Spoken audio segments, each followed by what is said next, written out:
I believe this. I found this to be true. If you're not walking on the razor blade, you're really living in a kind of death existence. You have to have that danger facing you that if I slip, I'm dead. That's what makes you live. That's what gives you life. That's what gives you purpose. And I sincerely believe that any man or woman who does not have principles for which they're ready and willing to die for at any given moment that they're called upon to do that is already dead and are of no use or consequence to themselves or anyone else, and will be unhappy throughout their life for that very reason and that very reason alone.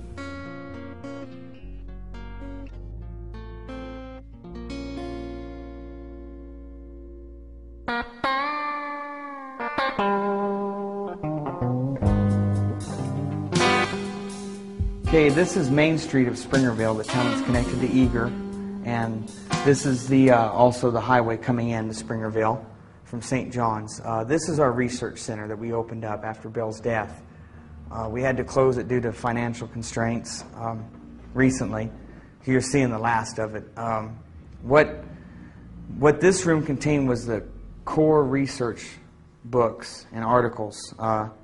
Along every wall that you see, 7 shelves high, literally from the floor to up high, was solid books. We categorized them and alphabetized them by category, and then alphabetized them in each category, so it was easy to look up. Down the middle here were all desks, and with all the outlets, we had the ability that people could come in and use each format of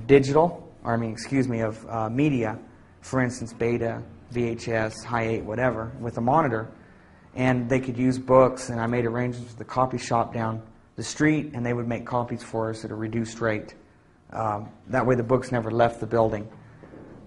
This whole front portion from this here was solid file cabinets, completely packed full, every single drawer, the big file cabinets of individual pieces of research material. Rare transcripts, any of that stuff. All this we still possess. I just have it in safe storage now. This was the studio, the audio and video portions. Watch your step. Back here, just the remnants of cable. All my masters are just down here on the floor. Bills are all preserved in a safe place. Those are just the masters of all my broadcast. And in here was audio and video setup and all our duplication, order fulfillment. And here is the famous microphone that Bill loved so much and talked about on the air, the RCA tube mic right here. He really liked this microphone a lot. From when he got it, that's all he used on the broadcast. How old is it? Oh, 40s. This is one of his Vietnam service medals. Now, some of his were just destroyed over the years moving. So he had put together this batch prior to his death because he wanted to kind of make it an assemblage of the medals that were over there at the time that people were earning for the Quaviet website. And this one's the Republic of Vietnam's service medal. Here's the Commendation Medal. And above them you see the ribbon that you wear. This is really for decorative purposes only. And historical, really, you don't ever wear these except for when they're pinned on you and you take them off. This one right here is Naval Service. And here is National Defense Service Medal. These, some of these pieces down, well, all these pieces down here were some of Bill's favorites that he had in his work area on display. That was his Say No to the UN plaque he got from the Lansing, Michigan speech. That tape will be familiar to many in the audience. Because when I'm here, I'm just Bill Cooper. I'm talking to you from my heart. When I'm on the radio, I am on a mission. And that mission is to slap people upside the head and wake them up and even make them hate me, if that's what it takes to get them to go examine what I'm telling them to find out that it's right. You see, I don't care how it's done as long as they wake up. And if I have to be the bad guy that they're going to hate for the rest of their life, that's okay with me if I wake them up. And Bill writes from a very old print, and they fixed it to that wood placard and gave that to him, some of his friends. The saint casting out Lucifer. He always had that was by the kitchen. This is one of his all-time favorite records ever. Love is a Gentle Thing. Here's a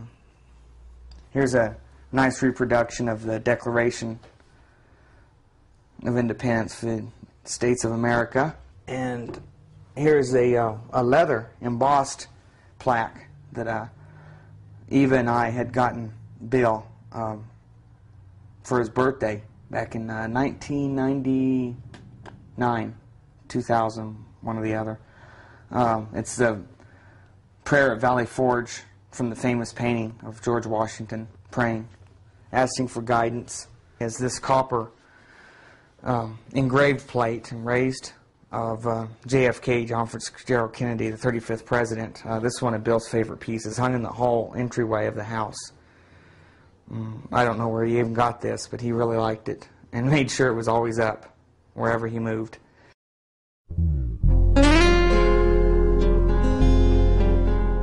The story of how I came upon this site is a unique one.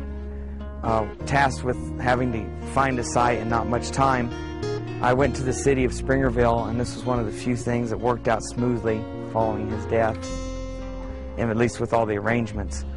I went down there. The city personnel in Springerville knew my situation and why I was there. They gave me the funeral plot on a handshake and let me pay it off a month later. And they even had the city working crew, the field crew that would have to dig it, come out after hours that day when they could have been home because they weren't getting paid and meet me. It's an old cemetery, basically a very crude mapping system because of the age of the graves. I met Tom, the city crew member, right down there at the entryway, and I parked. He was behind me, and I got out of the vehicle, said, "Hey, let's take a look," and he goes, "Well, let's just start walking around and see what you think." And I saw this elm tree here and was drawn here almost like magnetically. It was really strange, and the hair on my neck almost stood up the whole time. And I walked with a purpose straight to that tree, and then looked over here and walked straight to here. No hem-haw, skipped a lot of space. And I look out here, and it's the exact view that Bill loved in the mornings, afternoons, whenever, but afternoons his favorite. It's the same view we had from his back porch where we would barbecue and sit and listen to shortwave radio at night and watch the sunset and the snow, and just beautiful. He loved it. He talked about it on the radio often. So I'm standing here, I'm looking at this, and it's amazing. I'm still getting this chill feeling. And I look over like this, and there's Bill's house, perfectly in line. And this is essentially the exact same elevation and line of his back porch where he always sat and enjoyed the view of this valley, the round valley here. And I said, "Well, what about this spot here?" And he says, "Oh, I think that's taken."